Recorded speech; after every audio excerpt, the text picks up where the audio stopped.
जो आनंद सत्य प्रकाश विद्रुप आणि आधार नामरूपास बुद्धी न जाणे आणि जाणे इतिहास शुद्ध परमात्मा निशासे माझे अपार स्वरूप समुद्रावरी जनुतरंग ब्रह्मा विष्णू महेश गणपती सूर्य चंद्र वरुण यंगिरवती देवी कुबेर जो सर्वज्ञ आणि दयाधन निवडे हृदय ज्याचे करती ध्यान त्याचे बुद्धी उपाधी करुणा विद्या माझी माते त्याच्या ज्ञानी वासी जगत तसा पूर्वी सर्वसंत तरी गोरी ठाईना सर्व जगत ते स्वतंत्र आणि स्वयंभूयासे पुण्य पुरुषी सदैव निष्काम बोध प्राप्ती करणे बजावा राम तो मीच आहे आत्मा काम करीन मन कोणा करावे पुण्यलिपी करदारी कर श्री ज्ञानदेव तुकाराम पंढरीनाथ भगवान की जय माऊली ज्ञानेश्वर महाराज की जय जगद्गुरु तुकाराम महाराज की जय सर्व संत की जय। कोण करते का नवीन अनुवाद? नाही मगर ताई सांगते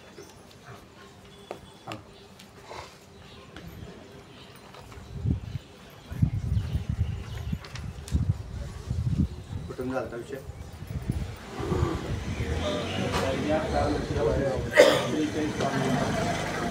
त्रेचाळीस पानापासून शेवट ते अध्यास कशामुळे होतो ह्याचा विषय चालू आहे. हा अध्यास कशामुळे होतो कोणत्या कारणास्तव? कार्याध्यासाचा संभव संभव. तर त्याच्यात कार्याध्यासाचा संभव सांगताना मुख्य विषय मुद्दा काय काढायचा आहे? कार्याध्यासाचा जो असंभव पूर्व पक्षाने सिद्ध केलेला होता तो असंभव त्याचा आधी खंडन आणि नंतर वेदांती त्यांचा विचार मांडतील. तेव्हा त्या खंडनाचा विषय चाललेला आहे. त्यातला पहिला होता सजाती वस्तुज्ञानजन्य संस्कार. अशा मुद्द्याच्या द्वारे सत्यवस्तुज्ञानजन्य संस्कार हा जो मुद्दा कोणाचा होता? पूर्व पक्षाने त्याचं खंडन केलं आणि त्याचाच विचार पुढे चाललेला आहे की ज्ञानजन्य म्हणण्यापेक्षा संस्कारच कामाला येतात, ज्ञान कामाला कसं येत नाही हा विषय दिलेला आहे त्यांनी. त्याच्यात अवयव आहेत पूर्वकाळात कारण असलं पाहिजे असं पण त्यांनी मुद्दा मांडला होता. आणि मग तो पण अंत्यक्षण मानला पाहिजे. आणि त्याच्या म्हणजे वरच्या 4 ओळी सांगू राहिले म्हणजे कार्य उत्पन्न होतं त्या काळात उपादान कारण निमित्त कारण हे लागतात कार्याच्या पूर्व काळात. जर कार्य उत्पन्न झाल्यानंतर निमित्त आणि उपादानाचा विचार नाही केला जात. जसा नष्टदंड किंवा मृतकुला कार्य उत्पत्तीच्या पूर्वी होती. कार्य अजून ज्या दंडाने घटच निर्माण केला नाही तर म्हणजे दंड मोडलेला असेल तर घट उत्पन्न होणार नाही. कुलाल मृत असेल तर घट उत्पन्न होणार नाही. घट उत्पन्न व्हायच्या काळात कुलाल आणि दंड हे दोन्ही व्यवहित पाहिजेत. म्हणजे तिथं पाहिजेत ते. त्यांनी जे सांगितलं होतं मग ह्या कारणाच्या लक्षणावर काही शंका येतात. त्यांनी आता इथून सांगितलं विविध कर्म हा उत्तम लोक प्राप्तीला आणि निषिद्ध कर्म थोडासा विषय अन्य टाकला त्याच्यात की या शंका अशी आहे की विहित कर्म उत्तम लोक प्राप्तीला आणि निषिद्ध कर्म नरक प्राप्तीला कारण असं शास्त्र वचन आहे. तरी सुद्धा कर्म थोडेच कारण आहेत. तर कर्मापासून उत्पन्न होणार विहित कर्मापासूनचं पुण्य आणि निषिद्ध कर्मापासूनचं पाप हे नरक लोकाला कारण आहे. विहित कर्मापासूनचं पुण्य स्वर्गाला. त्याची शंका तशी नव्हती. त्याची शंका काय होती? अव्यवहित पूर्व आहे ना हे कारण नाही पाहिजे. पूर्वकाल हा त्याचं कारण म्हणायचं आहे. बरोबर आहे. हे त्याचं शंका आहे. पूर्वकाल म्हणजे त्या काळ त्यात तेच सांगितलं ना आधी की पूर्वकाल ज्या वेळेला घट उत्पन्न होतं ना त्यावेळेसचा पूर्वकाल. तर त्या ठिकाणी जर कारणता असेल तर कार्य उत्पत्ती होते. तुमचं काय म्हणणं सांगायचं? नाही त्याची शंका पुढे येणार आहे ना. थांबा त्याला पण सांगा. नाही त्याची शंका काय होती? आपण लक्षण काय केलं? अव्यवहित पूर्वकाल हे कारण मानलं पाहिजे. पण त्याचं म्हणणं काय? अव्यवहित पूर्वकाल नाही तर नुसतं पूर्वकाल असं म्हणायचं. अशी शंका आहे. अव्यवहित तर पूर्वकाल हा कारणीभूत. मग मी तुम्हाला आता तेच सांगितलं की पूर्व काळात जे कारण असतात ना तीच त्या ठिकाणी कारण. अव्यवहित या पदाचा अर्थ काय केलेला आहे? कार्याच्या पूर्वी अंतक्षण म्हणजे तात्काळ तिथला. अंतराय रहित म्हणजे अव्यवहित. असं आहे ना. हां. आणि मग अव्यवहित पूर्वकाळात कार्य उत्पत्तीचा पूर्वकाल म्हणजे अंतक्षण, त्या क्षणात ते कारण असलं पाहिजे. ज्ञान तर पूर्वकाली आहे, पूर्वकाली आहे, पण अव्यवहित पूर्वकाली नाही. लक्षात आलं ना? मग तिथं पूर्वकाल नाही तर अव्यवहित असा शब्द आला. पूर्वकाळ म्हणजे पूर्वी झालेला. मग आता पूर्वीचा तर मग नष्टदंड किंवा मृतकुलाल अशी त्यांची उदाहरणं. आणि आत्ताचा तात्कालिक कोण आहे? संस्कार कारण आहे. ज्ञान हे कारण नाही हे सांगितलं. कसं आहे ना. अजून काय दुसरं आहे? तुम्हाला नवीन काय आठवलंय त्यातलं? नवीन असेल तर सांगा, नवीन चिंतन होईल. म्हणजे अर्थ लागेल ना, आणखी नवीन लागत असतात. चला. मग शास्त्र विरोध आहे म्हणून त्याने मी सांगितलं की कायिक, वाचिक, मानसिक ह्या क्रियेचे नाव आहे कर्म.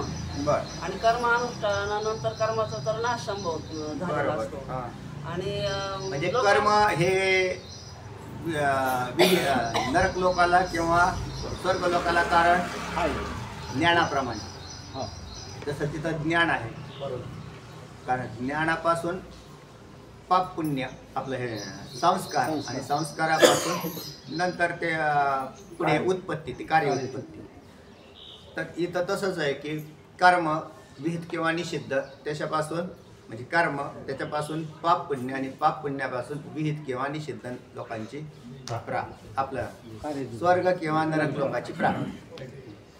तर असं त्याच्यामध्ये काय आहे भाग लावलेला आहे. म्हणून त्याचा अव्यवहित पूर्वकाल काढून टाकायचा. कारण तिथं ते ज्यावेळेस लोकांतराची प्राप्ती म्हणजे अव्यवहित ते देह पाहतानंतर बहुत काळाने त्याचं फळ मिळतं ना.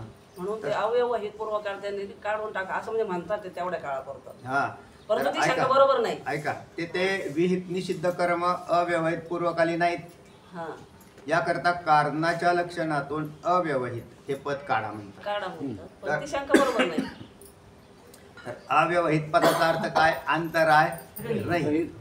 मग अंतराय रहित पाहिजे का अंतराय रहित नकोय? अंतरारहितच पाहिजे. म्हणजे तात्काळ कार्य उत्पत्तीला जे कारण असतात ना, माग होऊन गेलेली नाही पाहिजे आपण. तर ते आत्ता जी लागतात ना ती पाहिजे. म्हणून चला अवैध पद काढून ती पुढं केलं ना, पण ही शंका बरोबर नाही म्हणजे खंडन केलं. म्हणून मग तसं जर मानलं तर तुम्ही नष्ट दंड आणि मृत कुलाल यांच्यापासून घटाची उत्पत्ती झाली पाहिजे म्हणून होत नाहीये. म्हणून तिथं पूर्वकाल न नाही राहता अव्यवहित हेच पद पाहिजे असं म्हणतात. मग आता समजा त्याच्यातलंही अव्यवहित मध्ये भिन्नता आहे. न्यायिक जसे समवाय कारण, असमवाय कारण आणि निमित्त कारण असे 3 कारण त्यांनी मांडली. तर असमवाय कारण हे त्यांनी अजून जवळ केलं की जसं त्याच्यात क्रिया किंवा संयोग याला काय केलेलं आहे? असमवाय कारण केलेलं आहे. नाही एकांच्या भाषेत म्हणजे तात्काळ. तर ते म्हणतात घट कसा उत्पन्न होतो, तर वेदांती जसे निमित्त कारण आणि उपादान कारण मानतात. हे पुढे विषय येईल अजून, पण आता इथं तात्पुरता मुद्दा आलाय म्हणून डिस्कस करतो आपण. तर त्याच्याप्रमाणे न मानता नाही हे 3 कारणं मानतात आणि त्याच्यात एक असमवायी कारण मानतात. ते म्हणतात की घट उत्पत्तीला कारण 2 कपालांचा संयोग असं त्यांच्या न्यायशास्त्रामध्ये आहे. कपाल या पदाचा अर्थ आहे पूर्वी घट उत्पन्न झालेला नाही मी पाहिलेला तसा, पण रांजण तयार करताना पाहिलेलं. रांजण तयार करताना अर्ध्या रांजणाचा अर्धा भाग आधी तयार करायचे, गावातले कुंभार पाहिले असतील बघा, आणि नंतर दुसरा भाग आहे तो अर्धा, कारण तो असा आणि असा राहतो. तर असा आणि असा नाही तो कुंभार, कारण ती संपूर्ण ह्याच्यात बनला तर अर्धा बनवला जातो आधी, नंतर पुढचा अर्धा बनवला जातो तात्काळ, आणि त्या दोन्हींचा संयोग केला जातो आणि असं बोटाने ते आतून असे मूड पाहिजे. मी प्रत्यक्ष पाहिलेलं आहे बरं का ते, म्हणजे 2 कपालांचा संयोग, पण तो रांजणामध्ये पाहिलेला आहे. दोन खंडातले मानले बरोबर. तर मग तो या घट उत्पत्तीला किंवा रांजणाच्या उत्पत्तीला तात्कालिक कारण कोण आहे? संयोग. जर संयोग झाला नाही तर होतच नाही, रांजण उत्पत्ती होत नाही. बरोबर. येईल तिकडे पुढे. मग स्वर्ग आणि नरक प्राप्तीला आम्ही म्हणतो पाप पुण्य शुभ अशुभ कर्म कारण आहे असं आमचं म्हणणं नाही, परंतु ज्यावेळेस त्या पूर्व क्षणामध्ये त्याच्या उत्तरकाली त्याचं जे पाप पुण्य तयार होतं ते कारण आहे म्हणतात स्वर्ग आणि नरक प्राप्तीसाठी. म्हणजे त्याच्या आधीचं कारण कोणतं आहे? पाप पुण्याच्या आधी शुभ अशुभ विहित कर्म. निषिद्ध कर्म. निषिद्ध. आणि विहित निषिद्ध कर्म तर होऊन गेलेले आहेत पूर्वीच, म्हणून आता तिथं ते नाही धरता येणार. तर अव्यवहित जे आहे पाप आणि पुण्य धर्म त्यांना धरावं लागेल. म्हणून मग स्वर्ग आणि नरक प्राप्तीच्या अव्यवहित पूर्वक्षणे आहेत, परंतु म्हणून अव्यवहित पूर्वक्षणे असे तेच कारण असं त्यांचं अव्यवहित पूर्वक्षण असा नुसतं पूर्वक्षण ते अव्यवहित चाललंय. ठीक आहे. मग त्याचप्रमाणे मग आता आपल्याला मुख्य मुद्दा आहे आपला इथला पंथा. तर अध्यास तर सजातीय वस्तू ज्ञानजन्य संस्कार असं म्हटलं होतं त्यांनी. पण म्हणजे वेदांतांनी काढलं. आधी ते म्हटले सत्य वस्तू ज्ञानजन्य संस्कार ही कार्याभ्यासाच्या सामग्री. तर सत्य वस्तू तर सत्य शब्द तर मागच उडवला, सजातीय आणला. सजातीय आणल्यामुळे प्रातिभाषिक पदार्थ म्हणजे खोट्या पदार्थाचे सुद्धा संस्कार होतात हे सिद्ध झालं. म्हणजे जगत पूर्वी कधी सत्यच असलं पाहिजे असं नाही. हा मुद्दा मूळचा मुद्दा तर तिथंच उडाला. आता दुसरा आहे वस्तू ज्ञानजन्य संस्कार. तर त्या वस्तूचे ज्ञानजन्य हे तर पूर्वीच झालेलं असतं. ते इथं तात्कालिक कारण बनत नाही. कारण कार्याच्या पूर्व काळात जे अव्यवहित पूर्व काळात असतं ते काय झालं म्हणून इथं कारण तर कोणाला येईल? संस्काराला. ते ज्ञानाला सुद्धा म्हटलं तरी संस्कारच कारण आहे. आणि मग खोट्या पदार्थाचे चित्तात असलेले संस्कार हे कार्य उत्पत्तीला अहंकार रूपी कार्य उत्पत्तीला कारण आहेत. हा मुद्दा तयार झाला आणि त्या पूर्व पक्षाचं खंडन झालं. पूर्व पक्षाचं खंडन. कारण मग तिथं फक्त संस्कार आम्ही संस्कार मानतो. ते एवढं ज्ञान आणि भिन्न लावायची काय गरज आहे तेव्हा? ज्ञान तर पूर्वीच झालं. तात्कालिक कारण कोण आहे? संस्कार आहे. आणि तेही संस्कार खऱ्या सर्पाचे का खोट्या सर्पाचे? खोट्या सर्पाचे. वादीचा बनवलेला सर्प त्याचे संस्कार चित्तामध्ये काम करतात आणि चित्तामध्ये काय होऊन जातात. मग असं तर जगत हे पूर्वी खोटं होतं, आत्ताही खोटं आहे आणि नंतरही खोटंच राहील. खोटे पदार्थ भासतात, काही अडचण नाही. खोटे पदार्थ प्रतीतीला येतात, भासतात, त्यांच्यात व्यवहार सुद्धा होतो त्या समान सत्तेमध्ये. जसे 3 प्रकारच्या सत्ता प्रतिपादन केल्या: पारमार्थिक ब्रह्मसत्ता, व्यावहारिक जगताची सत्ता आणि स्वप्नाची प्रातिभासिक सत्ता. हे लक्षात ठेवत जा. 3 प्रकारच्या सत्ता काम करतात. सत्ता म्हणजे अस्तित्वात असणं. स्वप्न अस्तित्वात आहे का नाही? स्वप्न कालात आहे म्हणून, पण ते जागृतीत नाश पावतं म्हणून प्रातिभासिक सत्ता. प्रतीतीला आलं, व्यवहारही ठर झाला. स्वप्नात व्यवहार झाले का? झाले, पण जागृतीत बाद झाले. तर प्रातिभासिक सत्तेतले पदार्थांचाही व्यवहार होतो, फक्त त्यांच्यातल्या त्यांच्यात होतो. म्हणजे स्वप्नात तहान लागली तर पाणी जागृतीतलं नाही चालणार. एखाद्या वनामध्ये तुम्ही सापडलेत, पाणीने व्याकुळ झालेत आणि स्वप्न पडलेलं. तुमच्या उशाला मग हांडाभर पाणी आहे, पण स्वप्नात पाणी नाही ना, कारण जागृतीतलं पाणी स्वप्नात वापरता येत नाही. पण आता जागृतीत पाणी नाही आणि तुम्ही व्याकुळ झाले, तरी तिथं स्वप्न पाहून स्वप्नात हांडी तयार करून काय कामाची? म्हणून तिथंही नाही उपयोग. तर व्यवहारातलं पाणी व्यावहारिक कार्यात उपयोगी होतं. आता ज्या वेळेला पारमार्थिक सत्तेत जातो तो जीव, म्हणजेच ब्रह्मसत्तेत, तुम्ही मूळचे कोण आहात? तर ब्रह्मच आहात. मग व्यावहारिक सत्तेत अज्ञानाने आले. अज्ञान हे त्याचं कारण. आणि अज्ञानाने याच्यात आलं तर मग अज्ञानाचे कार्य, दुसरं कार्य सूक्ष्म आणि स्थूल देह हे आहे. आणि ते आत्ता घेऊन आपण तिथं व्यवहार करतो.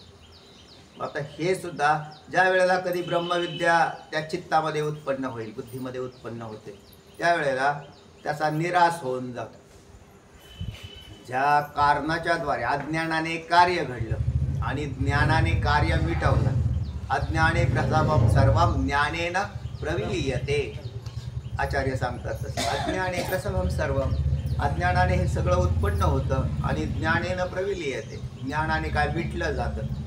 तर मग कोणत्या सत्तेत जाईल तो जीव? ब्रह्मसत्तेत जातो. याला म्हणतात मुक्त होणं. व्यावहारिक सत्तेत राहणं म्हणजे म्हणजे बद्ध, आणि अजूनही बद्ध झाला, स्वप्नच पाहायला लागला, अजून बद्ध झाला. मुक्त झाला तर मुक्त या पदाचा अर्थ तिसऱ्या सत्तेमध्ये गेला, म्हणजे ब्रह्मसत्तेमध्ये. ब्रह्मसत्तेत कसा गेला? होताच. तुम्ही मूळचेच कोण आहेत? ब्रह्मच आहात. आणि मग आगंतुक इकडे येणं झालं. पण आगंतुक आलं तर कमीत कमी छंद सुटला की काम होतं. सांगा. म्हणून अहंकार हा खोटाच आहे हे सिद्ध झालं. खोट्या अहंकाराने जगत दाखवलेलं आहे. ब्रह्मसत्तेत अजून एक पहा, ब्रह्मसत्तेत व्यावहारिक पदार्थाचा अत्यंत अभाव जो आहे, हे मूळ सिद्धांत आहे बरं. म्हणून ते जगत सत्य आहे का मिथ्या हे दोन्ही फेकून द्या, कारण जगतच नाही हा मूळ सिद्धांत आहे. पण हा पटेपर्यंत उशीर लागतो. म्हणून थोडासा आता हळूहळू सुरुवात करताना लगेच तुम्हाला नाही हे तर पटणार नाही. महाराज आमचं सगळं, मग आमचा प्रपंच नाही का, आमच्या गायान मशीन गोटात पैसा, तर सगळं तर आहे म्हटले. तर ते म्हटले बाबा आहे पण खोटा आहे. म्हणजे तुम्हाला आधी काय सांगितलं आम्ही? खोटा आहे. हे खोटा आहे हे लक्षात आल्यावर तुमच्या काही शंका येणार आहेत. तुम्हाला आत्ता नाही शंका, कारण तुम्ही चिंतन करत नाही. अच्छा, ज्या वेळेला तुम्हाला त्याच्यातल्या शंका येतील, पण त्या की महाराज हा खोटा कसा, तर त्याच्यानंतर त्याच्यामध्ये पुढे जाऊन तुम्हाला अजातवाद सांगितला. जात म्हणजे उत्पन्नच झाला नाही, त्याला अजात म्हणतात. जो पदार्थ उत्पन्नच झाला नाही, म्हणून शरीराधिक उत्पन्नच झालेले नाही. पटतंय का? नाही. म्हणजे बायको दिसते, पोरं दिसतात, नातवंड दिसतात, दुनिया दिसते, सगळे दिसते. ते म्हणते नाही कसं काय म्हणता? नाही म्हणता तर दिसणारा पदार्थ मिथ्या आहे, असं आहे. मग हे म्हटले ठीक आहे, आपण याच्याविषयी साधक बाधक चर्चा करू, त्या स्थितीवर जावं लागतं. म्हणून सध्या आपली चर्चा कुठे चालली? खाली चालली. म्हणजे खाली चालली म्हणजे बा जगत खोटे का खरे. पूर्वी आमच्या बुद्धीत त्याचं खरेपणाने अस्तित्व होतं, आणि त्या खरेपणाच्या अस्तित्वानेच दुःख भोगलेलं आहे. जीव केवळ दुःख प्रपंच सत्य मानला तरच भोगतो. जर सत्य नाही मांडला तर तुम्हाला दुःखच लागणार नाही. खोट्या पदार्थाचं कुठं दुःख लागतं? खोट्या पदार्थाचं दुःख लागत नाही. म्हणजे खोट्या पदार्थाचं दुःख काय का लागत नाही? तर त्याचा तर पत्त्या खेळणारी लोक राहतात. पत्त्या खेळणारी, जोपर्यंत त्यांचा तो डाव चाललेला आहे खेळायचा, ज्याच्यामध्ये हिशोब नाही, म्हणजे पैसा आणला नाही, ते म्हणजे किती बी लिहून घ्या, कोण पराभव झाला, कोणाचं काय, पण त्याच्या कारण तिथं काय लावलेलं नाही त्यांनी, पैसा नाही. मग तिथं जर समजा त्यांनी पैशाच्या जाग्यावरती चिचुके लावले, पहिले चिंचुक्याने खेळत होते, हे घे 4 चिचुके तुला, हे घे 5 चिचुके, त्याला जिंकला काय, हे घे 2 तुला, काय त्याला सुखदुःख आहे का? कारण तो चिंचुका व्यवहारात चालतच नाही. चालतो मारवड्याला दिल्यावर की हे घ्या 5 चिचुके द्या बरं 2 किलो साखर, तिथं दुःख लागतं का? म्हणजे चिंचुके देऊन तिथं दुःख लागत नाही का? गेले तर गेले, राहिले तर राहिले. तर हे खोट्या पदार्थाची व्यवहार असते. आणि त्याच्या जाग्यावर काही खेळणारे लोक आहेत, ते पैसे लावतात, 100-200 रुपये एका डावाला लावतात. ते म्हणले किती झाले? त्यांनी घेतले गोळा करून, 1000 झाला, खिसा मोकळा. नसता खेळलो तर बरं झालं असतो. ह्याचं काय झालं त्याला? कशामुळं? सत्य. फक्त सत्य आणि मिथ्या याच्यामध्ये हा बदल आहे. गेला आणि खोटं जर गेलं तर काही अडचण नाही. महात्मा पुरुषाच्या दृष्टीने प्रपंचच खोटा असल्याने त्याला गेलेल्याचं दुःख लागत नाही, पण सत्यत्व बुद्धी धारण करणाऱ्याला दुःख लागतंय. मग याच्यातला वर्म काय आहे? तर प्रपंच अयम प्रपंच मिथ्या दृश्यत्वात् यत्र यत्र दृश्यत्वं तत्र तत्र मिथ्यात्वं यथा स्वप्न. अशा रीतीने मात्र होतो. आणि मग वृत्ती म्हणून तिथं मध्ये वृत्तीचा उत्पत्ती लय हाच कोणी अहंकाराच्या उत्पत्ती आणि लयाला कारणीभूत ठरला. चला, अशा रीतीने उत्तरोत्तर अहंकारादी आणि त्याचे ज्ञान उत्पत्तीचा हेतू पूर्व मिथ्या अहंकारादिकांचा ज्ञानजन्य संस्कार आहे. बरोबर.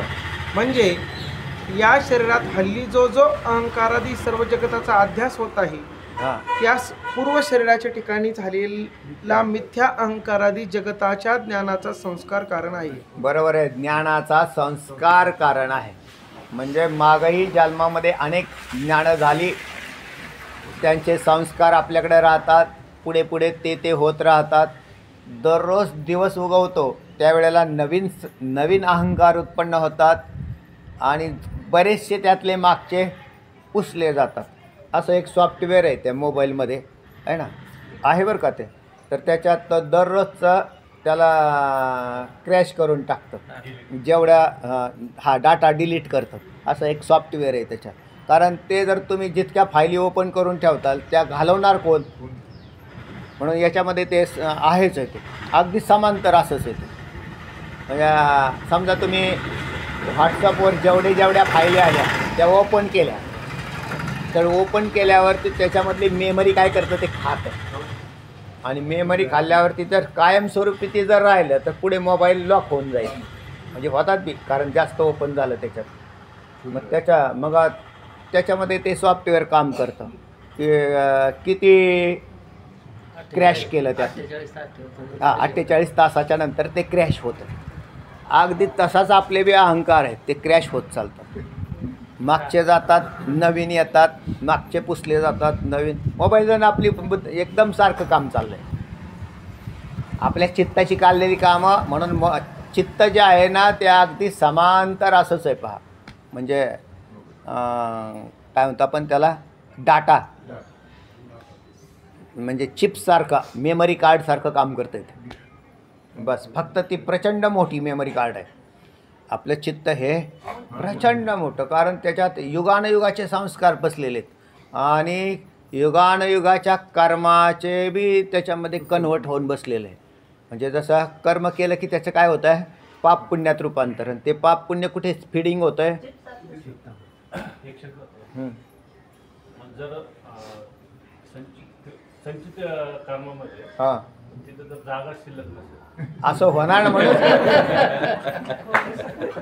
पाप लगेच भोगायला येऊ शकतं. पहिली गोष्ट, संचित कर्मात जागाच नसेल हे म्हणणं चुकीचं आहे. कारण म्हणून म्हटलं, कधी कधी दिसतं ना की पाप लवकर भोगायला नाही, त्याला ते वेगळं कारण आहे. ते त्याला दृष्ट पातक असं म्हटलेलं आहे. दृष्ट अधिक दृष्ट झालेलं. म्हणजे तुमच्या पाठीमागचं बरंचसं मागचं पाप आहे आणि पुण्य करताय तुम्ही पुष्कळ, पण पाप काही कमी होत नाही असं बऱ्याच वेळेला दिसतं. तर त्या काळातसुद्धा म्हणजे तर त्यावेळेला अति पुण्यही तयार होते, त्यावेळेला त्या व्यक्तीला त्याचं दृष्ट फल प्राप्त होतं. तेव्हा अधिक पाप करणाऱ्या व्यक्तीलासुद्धा दृष्ट पाप भोगावं लागतं. असा एक नियम आहे. त्याला उतू जाणं. हां, अकाली मृत्यू कर्माचं आहे, कर्माचं आहे. त्याच्यात कर्मामध्ये असेल तर त्याला काय अडचण नाही. ते कर्म जर तसं असेल तर तो होतं. पण त्याच्यामध्ये बी म्हणजे 2 प्रकार आहेत त्याचे. म्हणजे काय म्हटलं मी तुम्हाला, त्याचा काय त्याला म्हणतात मृत्यूयोग. हां, अटळ आणि टळ मृत्यूयोग, टळणारा मृत्यूयोग आणि अटळ मृत्यूयोग, असे त्याचे 2 प्रकार आहेत. त्याला म्हणून अकाली मृत्यू म्हणले ना तुम्ही. तर अकाली मृत्यू हा कदाचित टळू बी शकतो आणि कदाचित नाही सुद्धा. जर पुढे कर्मशेष नसेल किंवा त्याचा भोग संपलेला असेल तर तिथं तो मृत्यू होऊ शकतो. किंवा त्याचा तो भाग टळून त्याचा पुढचा भाग जर प्रारब्धजन्य जोडला गेला तर अकाली मृत्यू टळून तो पुन्हा आणखीन पुढचा एक. पण जो नक्की मृत्यूयोग आहे त्या मृत्यूयोगाला त्या दिवशी तो मरतोच. त्याला पर्याय दुसरा नाही काय. म्हणून अकाली मृत्यू आणि म्हणजे टाळणारा मृत्यूयोग असं म्हटलेलं आहे त्याला. असं. आणि तुमची शंका संपली का?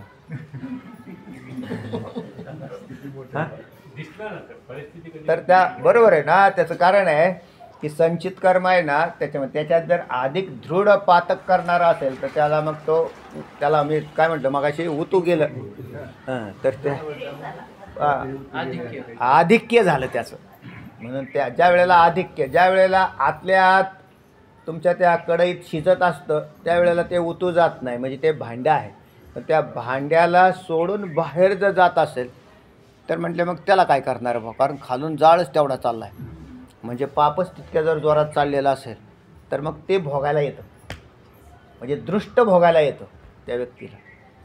आणि जर नसेल तर मग त्याच्या भांड्यात असेल म्हणजे संचितात असेल तर ते त्याच्यातली त्याच्यात मूर्त येते, म्हणजे ते डायरेक्ट भोगायला येत नाही. आणि पुण्याचं बी तसंच आहे. नुसतं आतल्या आत जर शिजणारं पुण्य असेल तर तेही बाहेर पडत नाही, त्यामुळे त्याचीही दुःख जात नाहीत. पण अधिक पुण्य केलेलं असेल तर याच जन्मात त्याला त्या पुण्याचे भोगही प्राप्त होतात, कारण ते कसं आहे अधिक. त्याच्यात ईश्वर कृपा काम करते, भगवत कृपेने ते होतं.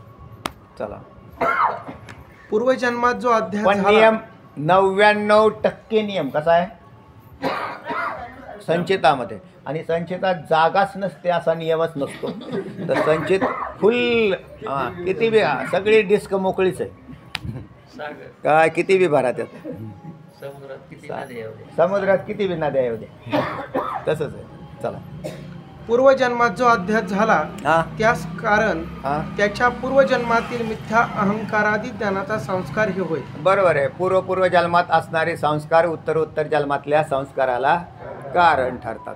हां या प्रकाराने पूर्व मिथ्या अहंकाराधिकांचा ज्ञानजन्य संस्कार हां उत्तरोत्तर अहंकाराधिकांच्या अध्यासाविषयी हेतू आहे. मग त्यातला ज्ञानजन्य संस्कार हेतू आहे. आता त्याच्यातही ज्ञान वापरायचं काय कारण नाही राहिलं, कारण मागच्यातलं फक्त कोण घेतलं उचललं आपण, संस्कार उचललेले असतात. म्हणून तिथं ते अनुभवतो तर ज्ञानजन्य अनुभव निघून गेलेला असतो मागच, आणि त्याचा काय असतो संस्कार असतो.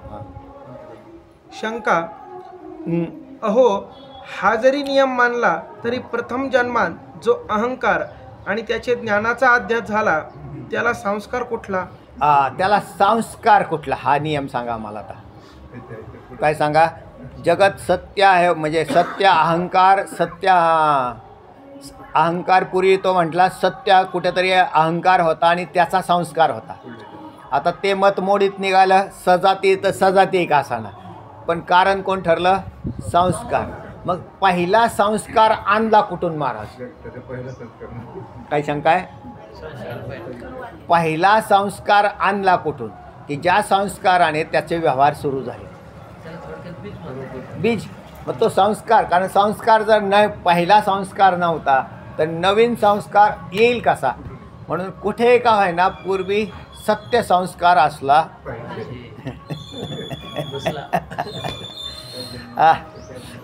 म्हणजे आता कुठे का व्हायना तो संस्कार आम्ही हे मानायला तयार झालो की बा सजाती का व्हायना असेल, पण संस्कार नावाचा तरी एक पदार्थ झाला, तो संस्कार कुठेतरी सत्य असेल. ऐका काय म्हणतात, त्याचे पूर्वीच्या ज्ञानाचा संस्कार म्हणावा तर सृष्टीच्या आरंभी जेव्हा प्रथम जन्म होऊन अहंकारादी आणि त्यांचे ज्ञानाचा अध्यास होतो त्या अध्यासास संस्कार कोणता, अशी आमची शंका आहे. बिलकुल. आता शंका कुठे फिरली? संस्काराकडे आली. तर पहिला संस्कार कुठून आणला आणि ज्या संस्काराने जगत दाखवलं, म्हणजे त्या संस्कार पुढच्या, कारण पूर्व संस्कार हे उत्तर संस्काराला कारण आहेत. तर पहिला संस्कार महाराज कुठून आला?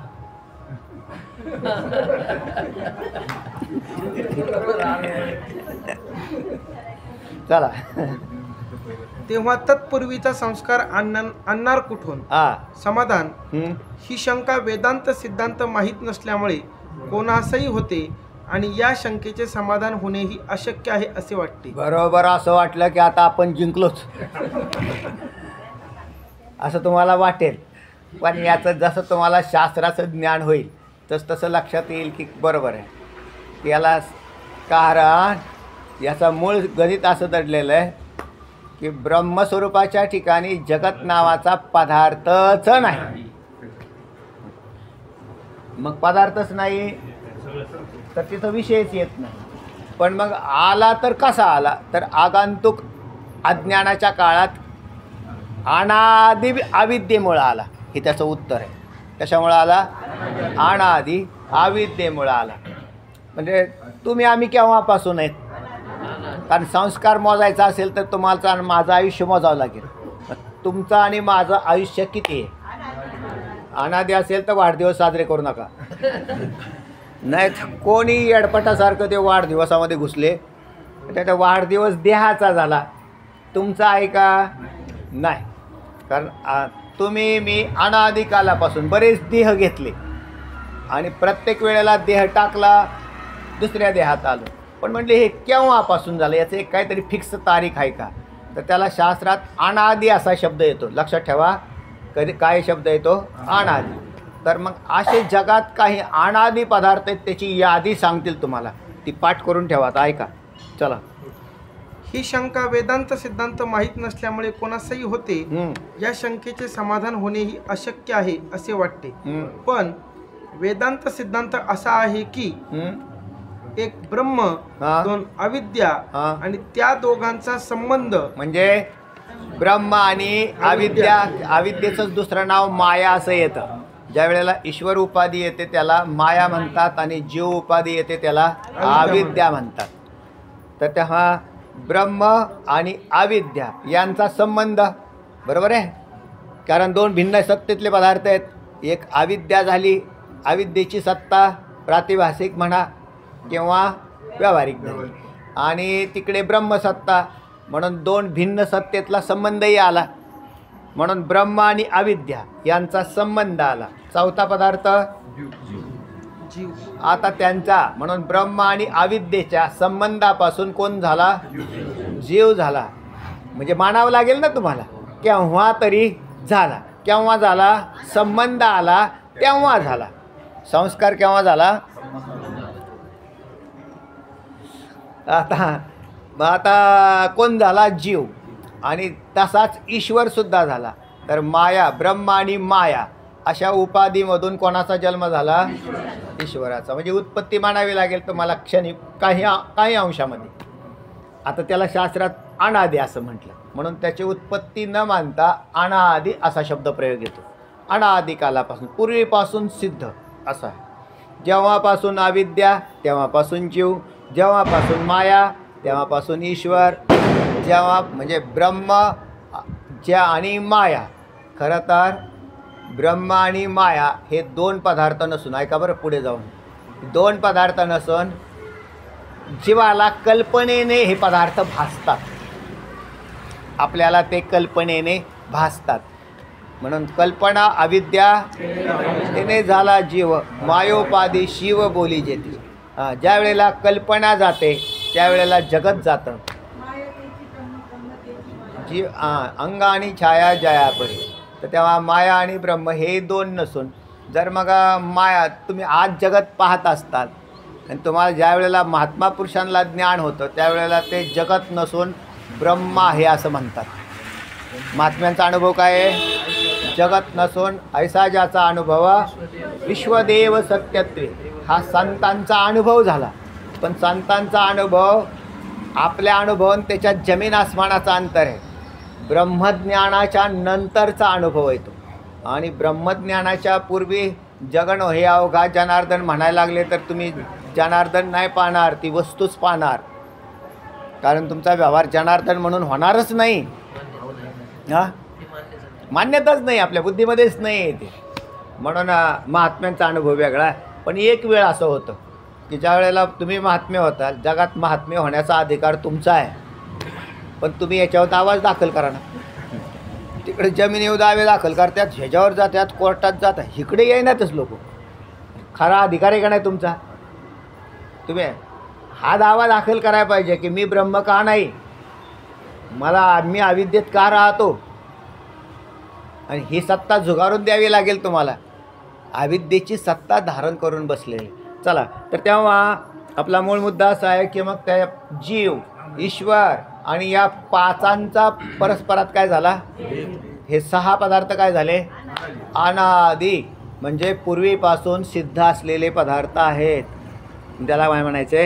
अनादी. आता याचं आणखीन चिंतन वाढत जाईल हळूहळू, एवढ्यावर काही संपणार नाही. ऐका. ब्रह्म, विद्या, संबंध, जीव, ईश्वर, भेद ही सहा स्वरूप. बरं, आता हे सहा पदार्थांची सहा लक्षणं तरी कळाली का? ब्रह्म, जे सच्चिदानंद, आता विधिमुखाने बोलू आपण सध्या तात्पुरतं. ब्रह्म कसं आहे? जे सच्चिदानंद आहे किंवा असंग, निर्विकार, निर्गुण, निराकार, त्याचं नाव काय आहे? ब्रह्म. साधारण लक्षण करू आपण. नंतर दुसरं आहे अविद्या. अविद्या म्हणजेच अज्ञान. ही एक उपाधी आहे की ज्या उपाधीच्याद्वारे जीवाचा जन्म होतो. तिसरे आहे जे इथे नाही लिहिलेला शब्द माया. अविद्या किंवा माया असे दोन शब्द लिहा तिथं एक शेजारी शेजारी. त्याला कधी मायाही म्हणतात.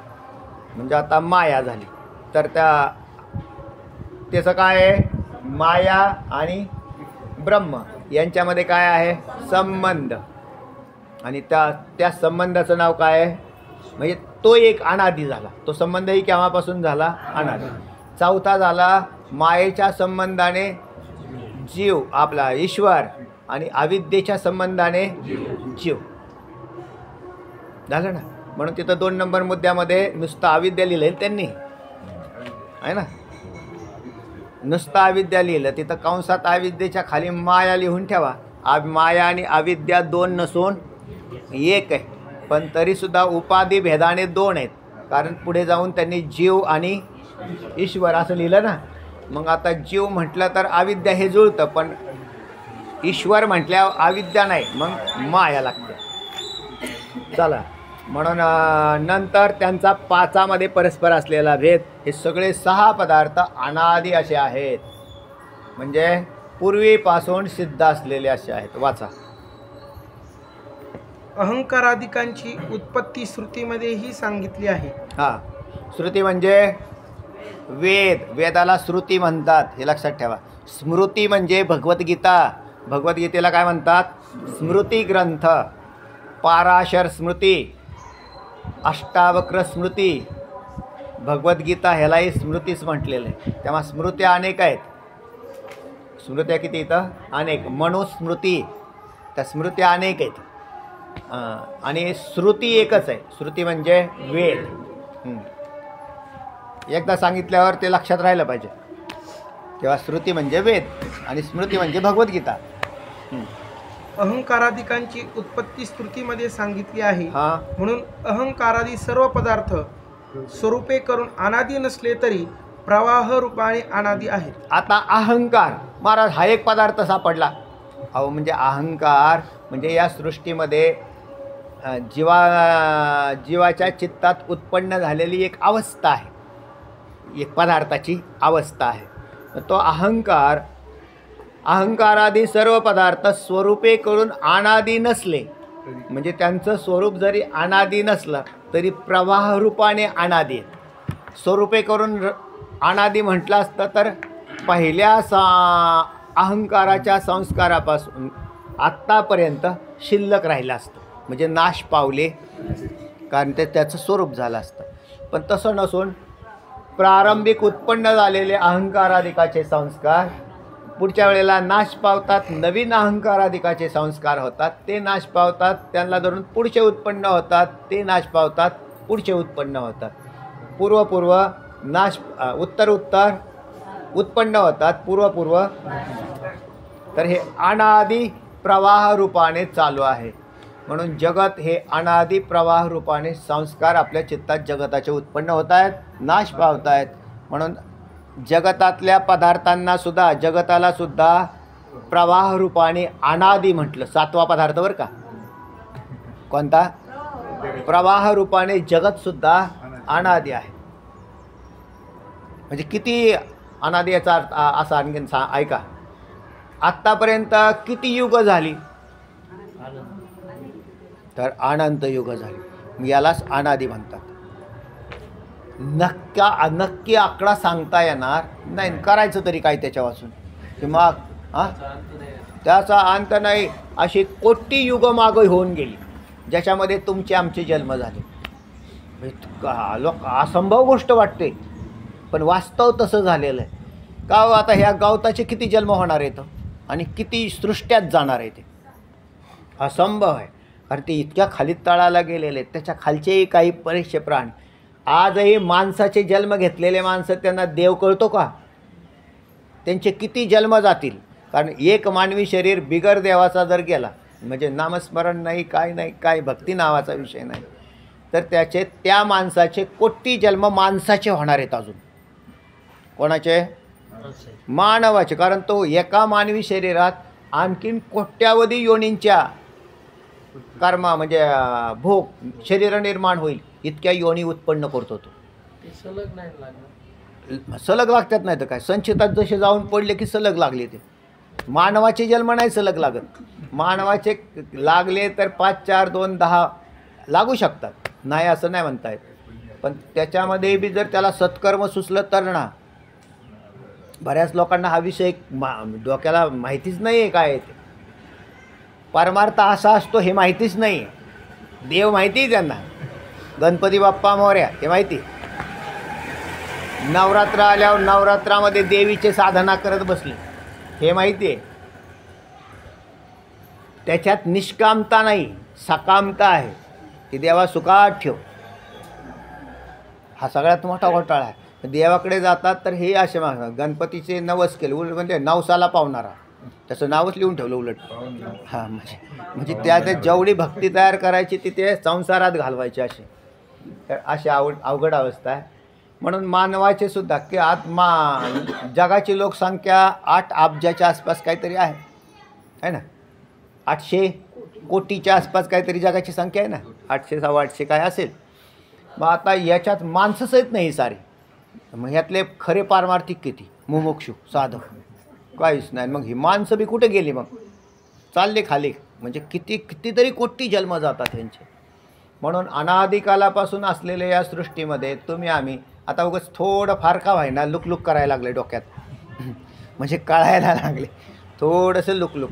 पण तरी बी जन्म जातो का नाही कोणास ठाऊक, परत मुक्त होतो का नाही, तर त्याच्यासाठी त्याला महत् प्रयत्न करायला लागते.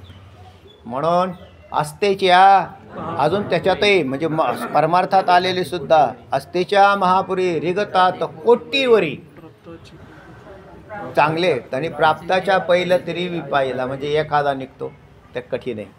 चला, तर हे सगळे संस्काराच्या द्वारे काम चाललेलं आहे. तेव्हा प्रवाह रूपाने संस्कारसुद्धा काय येतं, अनादी. हे उत्तर मिळालं तुम्हाला आत्तापर्यंत. चला, सर्व वस्तूंचा प्रवाह केव्हाही नाहीसा होत नाही. केव्हाही नाहीसा होत नाही. सगळ्या पदार्थाचा प्रवाह केव्हाही नाहीसा होत नाही, तर शिल्लक असतोच संस्कार रूपाने. अनादी कालामध्ये पूर्वी कोणत्याही समयी घट नव्हता, पट नव्हता, चोर, जार, व्याघ्र, सर्प, शहाणे, वेडे वगैरे सर्व वस्तू नव्हत्या असे नाही. म्हणजे पूर्वीसुद्धा वेडे शहाणे होते आणि आत्ता वेडे शहाणे आहेत. म्हणजे आत्ताच नवीन जन्माला आले असं म्हणायचं काही कारण नाही. पूर्वी काही वेडे होते, आत्ताही काही वेडे आहेत आणि पुढेही काही वेडे राहतील. काही शहाणे मरतात, दुसरे नवीन उत्पन्न होतात. याच प्रकारे करून सर्व वस्तूंचा प्रवाह अनादी आहे. या प्रकारे सगळ्या वस्तूंचा प्रवाह अनादी आहे. सृष्टीच्या प्रलय कालातही झोपेत ज्या प्रकारे सर्व जागृत वस्तू संस्कार रूपाने राहतात. सृष्टीच्या प्रलय काली, प्रलय झाल्या म्हणले गेले ना महाराज, सगळं संपलं ना. संस्कार रूपाने राहिलं. आणि सृष्टी उत्पन्न झाली की संस्कार उद्भूत होऊन जन्माला आले. जशी कर्म असतील त्या जीवांची, त्या जीवांची ती कर्म सृष्टी उत्पत्तीला कारण आहे. अहो महाराज, तरीसुद्धा ज्याच्यामध्ये एक शंका आणखीन दडली, म्हणजे संस्कार रूपाने राहिले. आता आपले देह आहेत का नाही, सगळ्या सृष्टीचा नाश केल्यावर ऐका बरं, याच्या ठिकाणी कोणताही पशु नाही राहिला, पक्षी नाही राहिला, माणसाचं शरीर नाही झालं. नवीन सृष्टी निर्माण करायला काय कारण आहे? जसं कोंबडी अगोदर आहे का अंडा अगोदर आहे? झाडाचं बी अगोदर आहे का झाड अगोदर आहे? अलवर साहेब, काय अगोदर आहे? अगोदर काय? बीजवृक्षामध्ये म्हणजे बीज आधी आहे का वृक्ष आधी आहे? जाधव पाटील सांगता येत नाही कसं, एवढा अभ्यास केला तुम्ही. तर हे सगळे अनादी आहेत पदार्थ, पहिली गोष्ट. आणि एक सोपं गणित लक्षात ठेवा, आज सृष्टी तुम्हाला चालू दिसते ना, बरेचसे पशुपक्षी दिसत आहेत, माणसं दिसत आहेत, आहे ना. ज्या अर्थी ही माणसं आत्ता दिसत आहेत, यांची बीजं पूर्वी कुठून आणलेली? तर पूर्वी कुठून नाही आली, भगवंताच्या संकल्पाने सृष्टी उत्पन्न होते. म्हणून कोणताही माळढोक पक्षी मरत नाही. कर्जतचा अभयारण्य त्याच्यामध्ये म्हटले व माळढोक पक्षी आहे ना, तो नामशेष झाला आहे ना, का किंवा 4-2 काय राहिले म्हणले पाठीमागे मी ऐकलं होतं. किंवा असे डायनासोर, आता आहे का डायनासोर? त्याचे बीज आहेत, म्हणजे तर नाश पावलेले नाहीत, मग ते दिसत नाही. नका का दिसा, पुढच्या सृष्टीत अजून दिसतील. हां, देखून मारला तुम्ही, देखणं राहिली. तर तसाच प्रकार आहे. तर बरे काही प्रजाती नाश पावलेले दिसतील, पण सगळे नाश पावं म्हणजे यांचा नाश होत. म्हणून पुन्हा सृष्टी उत्पन्न होते. त्यावेळेला शरीरं कुठून आणली? तर भगवंताच्या संकल्पाने उत्पन्न होतात. आणि मानावं लागतं. स्वप्नामध्ये तुमचं शरीर उत्पन्न होतं का नाही? मी स्वप्न पाहायला लागलो माझं, त्यावेळेला मी स्वतः होतो का नाही स्वप्नात? होतो, मी होतो. मला जे जे काही पदार्थ भासले स्वप्नात तेही उत्पन्न होते. बरं, नुसता एकटा नसेल, माणसाचं व्हावं लागतातच ना व्यवहार करायला. मग ती माणसंसुद्धा होते. पण ते म्हणले हे कसं, त्यांची उत्पत्ती कोणाची? म्हणजे त्यांच्या आईबापापासून. मीच झालो होतो ना, ज्ञानेश्वरीमध्ये म्हटलं ना, स्वप्नीची विचित्र सेना मीच झालो होतो ना. तसा आत्मस्वरूपाच्या ठिकाणी अज्ञानाने सगळं जगत उत्पन्न होतं. चला पुढे झालं का? पाचा. याच प्रकारे करून सर्व वस्तूंचा प्रवाह अनादी आहे. सृष्टीच्या प्रलय काळातही झोपेत ज्या प्रकारे सर्व जागृत वस्तू संस्कार रूपाने राहतात, त्याप्रमाणे सर्व वस्तूसह वर्तमान जगत संस्कार रूपाने अविद्येत राहते. कुठं राहतं? अविद्येत राहतं. संस्कार रूपाने अविद्येत राहत असतं. पुढे त्या संस्काराने दुसऱ्या सृष्टीचा आरंभ होतो. म्हणून सृष्टीच्या आरंभी प्रथम जन्मात पूर्वसृष्टीतील संस्कार कारण आहे. आणि ही सृष्टीची परंपरा अनादी असल्यामुळे प्रथमच्या सृष्टीत किंवा प्रथमच्या जन्मात अहंकारादी अध्यासास संस्कार कोठला ही शंकाच संभवत नाही. कारण काय आहे? अनादी. याचं उत्तर काय आहे? अनादी असं आहे. म्हणजे पूर्वीपासून सिद्ध असणं. जेव्हापासून माया ब्रह्म यांचा संबंध, केव्हापासून? अनादी. मग अनादी तर जगत केव्हापासून? अनादी. आणि संस्कार केव्हापासून? अनादी. त्याचं उत्तर झालं. आता याच्यावर काही शंका आहेत, पण तुम्हाला सध्या नाहीत, त्यामुळे मी नाही खोली सांगत बसत. चला पुढे गेल्यावर येणार आहे. ही शंकाच संभवत नाही. परंतु या अनादित्वाचे ज्यास ज्ञान नाही त्यास ही शंका होती. बरोबर. आता पहा, ऐका, उदाहरण आलेलं एक वाचा. रहाट गाडग्याच्या माळेस असलेल्या मडक्यात प्रथम. रहाट गाडगं माहिती का तुम्हाला? पाणी काढण्यासाठी विशेष करून कोकणात वापरलं गेलं, आपल्याकडे नाही येते. मग मी कोकणात पाहिलेले आहेत ते, त्याला असे मडके बांधलेले असतात, डबडे. आणि ते डबे त्याचं एकदा चक्र फिरवलं की मागचा डबा भरून पुढचा मोकळा असं मोठ्यावानी ते मोठ्यावानी पाणी, कारण पाणी जवळ असतं तिथं, तर ते पुढचं थरवळ्यात पडतं. आणि त्याला म्हणतात रहाट गाडगं. हे कळत नसेल तर नवीन पिढीला जत्रेतलं खेळणं माहिती का? पाळणा. मागचा का आता पाळणा जोपर्यंत फिरवला नाही तोपर्यंत ठीक आहे, पण एकदा पाळणा फिरवल्यावर पहिला पाळणा कोणता? नाही सांगता येणार, कारण एकदा फिरायला लागलं तसं जगत उत्पत्तीचा हा पाळणा फिरायला लागला की पहिलं जगत कोणतं? ते म्हणलं हे तर गारागारा फिरते, ह्यातनं कोणतं धरायचं? कोणतं बी धरा. चला. रहाट गाडग्याच्या माळेस असलेल्या मडक्यात प्रथम कोणते? या प्रश्नास माळेस प्रथम बांधले ते प्रथम. बरोबर. माळेला प्रथम बांधलं ते प्रथम, पण त्यावेळेला आम्ही नव्हतो.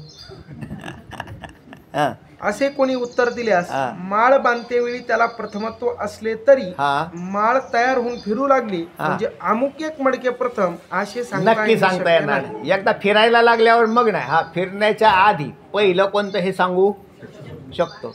पहिलं बांधलेलं कोणतं ते, किंवा पहिली माणसं कोणते बसले पाळण्यात? ते म्हणले हे बसले होते.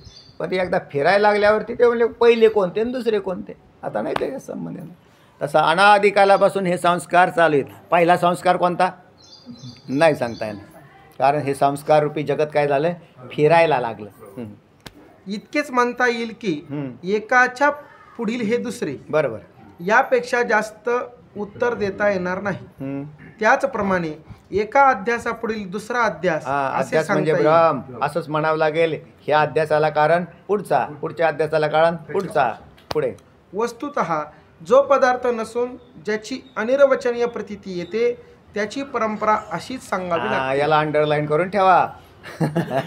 वास्तविक पाहता जो पदार्थ नसतोच आणि त्याची प्रतीती सांगायची असेल तर कशी सांगावी बुवा आम्ही, तर त्याचं कारण आहे तो पदार्थ. जसा स्वप्नातला पदार्थ, स्वप्न तुम्हाला सुरू झालं पाहायला केव्हा केव्हा म्हणजे अनादिकालापासून आहे असंच तुम्हाला स्वप्नात तसंच वाटतंय.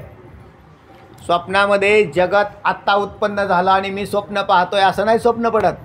तर त्या स्वप्नामध्ये तो जीव ज्या वेळेला स्वप्न पाहायला लागतो त्यावेळेला हे जगात अनादिकालापासून आहे असंच प्रतीतीला येत आहे. जागा झाला त्यावेळेला म्हटला मग स्वप्न पाहत होतो, उगाच घडीभर होतं म्हटलं किंवा लांबून 1.5 सेकंदाचा कालावधी स्वप्नाचा आणि तेवढ्यात भरपूर मोठं स्वप्न पाहतो. पण ज्या वेळेला स्वप्नात असतो त्यावेळेला ते म्हणले की का हे जगत केव्हापासून आहे असा प्रश्न केला मीच तुम्हाला स्वप्नात, किंवा असं गृहीत धरा आपला पाठ कुठं चालला आहे, स्वप्नात चालला आहे. आणि तुमचा प्रश्न आहे शेळके पाटील की बाबा हे जगत केव्हापासून झालं, तर त्यावेळेला मी तुम्हाला काय सांगेल अनादी. आणि तुम्ही जागा झाल्यावरती तुम्ही म्हणताल महाराज अनादी म्हणत होते हे तर संपलं. तर ते म्हणले तुमच्या मान्यावर आधारित आहे.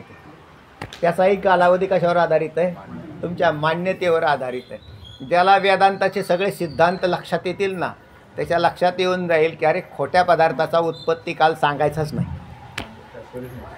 म्हणून ज्याची अनिर्वचनीय प्रतीती येते, अनिर्वचनीय म्हणजे निर्वचन करता येत नाही पहिला अर्थ. दुसरं अनिर्वचन म्हणजे सतही नाही आणि असतही नाही. जो पदार्थ न सत न असत अनिर्वचनीय तर त्यालाच अनिर्वचनीय असं म्हटलं. चला, ज्याप्रमाणे स्वप्नात एका ब्रह्मचार्यास पुत्र बघा आता कोणाला यांची ब्रह्मचार्याला पुत्र कसा होईल, लग्न लावायला आशीर्वाद द्यायला गेला. ब्रह्मचार्याने कधी कोणाच्या लग्नाला जाऊ असा नियम अण्णा सांगायचे बरं. म्हणजे अण्णा म्हणायचे की सांसारिक माणसाने ठीक आहे आशीर्वाद द्यायला, त्याला त्याच्यात कमीत कमी त्याच्यात असतो तो तरी, पण ब्रह्मचारी माणसाने काही शहाणपणा करायचं लग्नात आशीर्वाद द्यायला. म्हटले मग आता हे कोण येतं ब्रह्मचारी. तिथं ते सगळं वातावरण पाहिलं, मुलगा आणि मुलगी ते काय सगळं ते सरांजामच मोठा. आणि रात्री स्वप्नात पडल्यावरती त्याचं लग्न झालं. कोणाचं? आणि मग लग्न लागल्यावर काय म्हटले पुढे वाचा, युगपत. ज्याप्रमाणे स्वप्नात एका ब्रह्मचार्यास पुत्र नातू पंतू यांची प्रतीती झाली, प्रतीती आणि तिचे विषय युगपत क्षणी उत्पन्न होऊन, युगपत पदाचा अर्थ एकदम एकाच काली युगपत उत्पन्न होतात हे वर सांगितलेच आहे. म्हणून पुत्र नातू व पंतू हे एकाच क्षणी उत्पन्न होऊन त्यांच्याप्रमाणे पूर्व ऐका ना. आता संन्याशाचं लग्न झालं म्हणजे कोणती तरी एखादी स्त्री असेल, म्हणजे लग्न व्हायण्यासाठी लागेल ना, जोडे झाले. आता ते स्त्री झाली, मग त्याच्यानंतर त्याला काय झाला, पुत्र झाला. त्याचं काय झालं, लग्न झालं. मग काय झाला, नातू झाला. किती लोक झाले, सापडले कोण, 5 जण. कोणीच नाही सापडले. म्हणजेच अविद्येने हे सगळं उत्पन्न होतं, त्याच्यात संगती लागत अनिर्वचनीय उत्पत्ती आहे. आणि मग जागा झाल्यावर तो म्हटला काय स्वप्न पडलं होतं, नसतो गेलो लग्नाला काल तरी बरं झालं. आणि मग तुला सांगितलं कुणी जायला, कारण जसे संस्कार होतात तशा वासना उत्पत्ती होते. आणि कारणच तसं आहे, जे जे जे पाहिलं जातं की मग त्याच्यातून वासनेची उत्पत्ती होते. एक तर मागचंच घाबाड भरपूर आहे आणि हे असं काही तर त्याला. पण मग यातलं कोणीच काय झालं, सगळे एकाच क्षणी उत्पन्न होतात आणि नाशही पावले. पूर्व उत्तरला हेतू आहे असे मानावे लागते. वाचा. त्याचप्रमाणे पूर्व अहंकार आणि त्याचे ज्ञानाचा संस्कार, उत्तरोत्तर अहंकार आणि त्याचे ज्ञानास हेतू आहे. बरोबर आहे. या प्रकाराने सजातीय म्हणजे याप्रमाणे म्हणजे स्वप्नात जसं संन्याशी, मुलगा, नातू, पंतू क्रमाक्रमाने पूर्व उत्तर कारण झालं ना. संन्याशी हा परतवांडाला कोणतं कारण आहे? साक्षात का परंपरा? हा, कारणाचे त्यातले दोन भाग सांगितले होते ना तुम्हाला, साक्षात कारण आणि म्हणजे पंतू. संन्याशाला पंतू झाला तर तो पंतूचा संन्यासी काय आहे? परंपरेने. आणि त्याच्या मुलाला साक्षात कारण आहे. पण हे सुद्धा खोट्या संस्काराच्या द्वारे सगळ्यांची उत्पत्ती अशीच होती. युगपत होती. युगपत एकाच क्षणात उत्पत्ती स्थिती नाश. चला. सजातीय वस्तूच्या पूर्वज्ञानजन्य संस्काराने अहंकारादी बंधाचा अध्यास संभवतो हे सिद्ध झालं. हा मुद्दा संपला. सजातीय कोणता शब्द काढला? सत्य. वस्तूच्या पूर्वज्ञानजन्य संस्काराने म्हणजे पूर्वीचा असणारा जो संस्कार त्याच्यामुळे अहंकारादी बंधाचा अध्यास संभवतो. हा निर्वाळा कोर्टाने देऊन टाकला. याचा अर्थ जगात पूर्वी सत्यच असलं पाहिजे हे कॅन्सल झालं आणि केवळ संस्कार कारणीभूत ठरले. आणि ते कसे आहेत? अनादि संस्कार आहेत, अविद्याजन्य आहेत. आणि ते कसे आहेत? आत्ता शब्द आलेला अनिर्वचनीय, भ्रमाने युक्त. तर हे विषय संपला. आता कार्याध्यासास दोषत्रय कारण नाही हा एक मुद्दा आलेला होता. जसा सत्यवस्तू ज्ञानजन्य संस्कार आणि प्रमाता प्रमाण प्रमेय दोष. तर आता दुसरा मुद्दा जो आहे तो प्रमाता प्रमाण प्रमेय दोष. हे सुद्धा अध्यासाला कारण कसे नाहीत हे पुढच्या वेळेस सांगतील. पुंडलिक वरदा हरी विठ्ठल श्री ज्ञानदेव तुकाराम पंढरीनाथ भगवान की जय. माऊली ज्ञानेश्वर जगद्गुरु तुकाराम.